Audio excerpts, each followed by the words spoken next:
Hi friends, இன்னைக்கு mutton gravy எப்படி செய்யலாம்னு பார்க்கலாம். ஒரு குக்கர் பாத்திரத்துல 1/2 kg மட்டன் சேர்த்துக்கிறேன். அது கூடயே 1 கப் தண்ணியும் சேர்த்துட்டு ஒரு வெங்காயம் பொடியா நறுக்கி சேர்த்துக்கலாம்.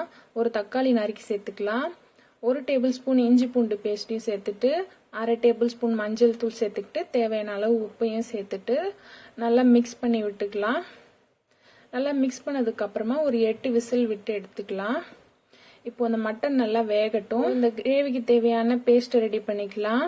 4 பத்த தேங்காய் எடுத்திருக்கேன். இது கூட 1 டேபிள்ஸ்பூன் மிளகு, 1 டேபிள்ஸ்பூன் ஜீரகம், 2 டேபிள்ஸ்பூன் பொட்டுக்கடலை சேர்த்து தண்ணி விட்டு நைஸாக அரைச்சி எடுத்துக்கலாம். தாளிக்கிறதுக்கு ஒரு 5 டேபிள்ஸ்பூன் எண்ணெய் விட்டுட்டு பிரியாணி ஸ்பைசஸ்லாம் போட்டுக்கலாம். இதெல்லாம் நல்லா பொரிஞ்சதுக்கு அப்புறமா ஒரு 4 வெங்காயத்தை பொடியாக நறுக்கியிருக்கேன். அதையும் சேர்த்து நல்லா பொன்னிறமாக வதக்கிக்கலாம்.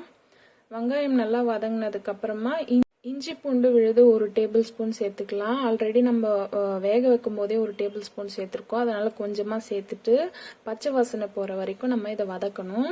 இது நல்லா வதங்கினதுக்கு அப்புறமா ஒரு 3 தக்காளி பொடியா நறுக்கி வச்சிருக்கேன். அதையும் இது கூடயே சேர்த்துக்கலாம். வெங்காயம் தக்காளி இது ரெண்டுமே நல்லா குழைய வதங்கணும். இப்போ இது ரெண்டும் நல்லா வதங்கினதுக்கு அப்புறமா 1/2 டேபிள்ஸ்பூன் மஞ்சள் தூள், 2 டேபிள்ஸ்பூன் மிளகாய் தூள், 1 டேபிள்ஸ்பூன் காஷ்மீரி சில்லி பவுடர் சேர்த்துட்டு நல்லா மிக்ஸ் பண்ணிக்கலாம். இது நல்லா மிக்ஸ் பண்ணதுக்கு அப்புறமா வேக வச்ச மட்டனையும் சேர்த்துட்டு அரைச்சி வச்சுக்க விழுதையும் இது கூடயே சேர்த்து நல்லா மிக்ஸ் பண்ணி கொதிக்க வைக்கணும். இது நல்லா கொதிச்சதுக்கு அப்புறமா தண்ணி தேவையான அளவு, கிரேவிக்கு தேவையான அளவுக்கு தண்ணி விட்டுட்டு நல்லா மிக்ஸ் பண்ணிக்கலாம். உப்பு மறுபடியும் செக் பண்ணிட்டு பத்தலைன்னா இன்னும் கொஞ்சம் போட்டுக்கலாம். இது கூட கருவேப்பிலையை போட்டு நல்லா கொதிக்க வைக்கணும்.